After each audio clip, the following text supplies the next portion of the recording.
बिस्मिल्लाहिर्रहमानिर्रहीम। अस्सलाम वालेकुम। सऊदी इन्फो यूट्यूब चैनल में आपको खुश आमदीद कहते हैं। चंद दिन पहले मैंने आप लोगों के साथ एक वीडियो शेयर की थी जिसमें आपको बताया था कि हुरूब और इनक़ताउल अमल में फ़र्क क्या है। तो उसमें से कई ज़्यादा सवालात ऐसे पूछे गए कि जिनका वजाहत यहाँ करना बहुत ही ज़रूरी है। बहुत ज़्यादा लोग इनक़ताउल अमल के बारे में जानते ही नहीं है, उसके फ़ायदे उसके नुकसानात के बारे में नहीं जानते हैं। तो इनक़ताउल अमल के बारे में आपको पूरी डिटेल यहाँ पे शेयर करूँगा। ये किसी भी गैर मुल्की के लिए जो इकामा होल्डर है सऊदी अरेबिया में आपके काम आने वाली चीज़ है।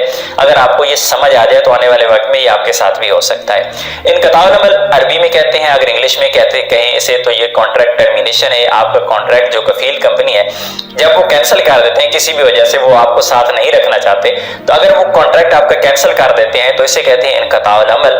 इनक़ताउल अमल जब आपका लग जाता है तो आपको 60 दिन का टाइम दे दिया जाता है। 60 दिन के अंदर अंदर आपने नकल कफाला करवा लेना है दूसरी जगह पे। इनक़ताउल अमल का सबसे बड़ा फायदा ये है कि आपने अपना नकल कफाला दूसरी जगह पे करवा देना है। आपको 60 दिन का फ्री टाइम मिल गया है और जो आपका मौजूदा कफील ये कंपनी है वो आपका जो है नकल कफाला है उसे रोक भी नहीं सकते हैं और ना ही उनसे किसी किस्म की अप्रूवल की जरूरत है। आप बिल्कुल उनकी तरफ से आजाद हो जाते हैं, तो आप दूसरी जगह पे कहीं भी अपना नकल कफाला करवा लेते हैं। इनक़ताउल अमल का सबसे बड़ा फायदा ये है। दूसरा फायदा ये है कि इनक़ताउल अमल जब आपका लग जाता है आपको 60 दिन का टाइम दिया जाता है। 60 दिन के अंदर अंदर नकल कफाला करवाएं या फिर आप अपने मुल्क चले जाएं। ऐसे तमाम अफराद जो कफील कंपनियों से तंग होते हैं उनकी इस तरीके से जान छूट जाती है। इनक़ताउल अमल लग जाता है, 60 दिन के अंदर अंदर आप सऊदी अरेबिया से चले जाते हैं और दोबारा नए वीजे पे आ जाते हैं। तो ये जबरदस्त आपको फायदा है इनक़ताउल अमल का।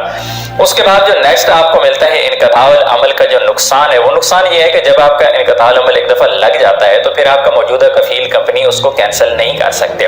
बहुत सारे लोग ये समझते हैं कि हमें इनक़ताउल अमल लग चुका है और हम मौजूदा कफील के साथ दोबारा नया कॉन्ट्रैक्ट कर लेते हैं। जब आप नया कॉन्ट्रैक्ट करते हैं तो फिर आपका जो मौजूदा कफील है उसके पास आपका कॉन्ट्रैक्ट तो एक्टिव हो जाता है लेकिन आपका हुरूब शो हो जाता है। यानी सिस्टम में वो जो 60 दिन का एक बताया गया है कि 60 दिन में नकल कफाला करें या 60 दिन में आप सफर करें, अगर आप सफर नहीं करते तो आप सिस्टम में ब्लैक लिस्ट हो जाते हैं, यानी आपका हुरूब शो हो जाता है। तो इनक़ताउल अमल का सबसे बड़ा ये नुकसान है कि आप मौजूदा कफील के पास अगर उसके साथ आपके बाकी जो मामला तय हो जाते हैं तो उसके पास वापस नहीं आ सकते।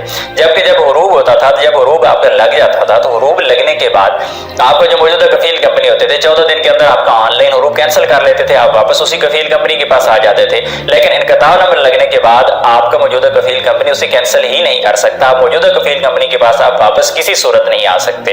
कॉन्ट्रैक्ट आपका एक्सेप्ट हो भी जाता है, सिस्टम में एक्टिव भी नजर आता है, लेकिन उसके बावजूद जब 60 दिन पूरे होंगे तो उसके बाद आपका इनक़ताउल अमल की वजह से आपका हुरूब शो हो जाएगा। उम्मीद है इनक़ताउल अमल के हवाले से आपकी तमाम कंफ्यूजन क्लियर हो गई होंगी। मिलते हैं नेक्स्ट वीडियो में, तब तक के लिए इजाजत दीजिए। अल्लाह हाफिज।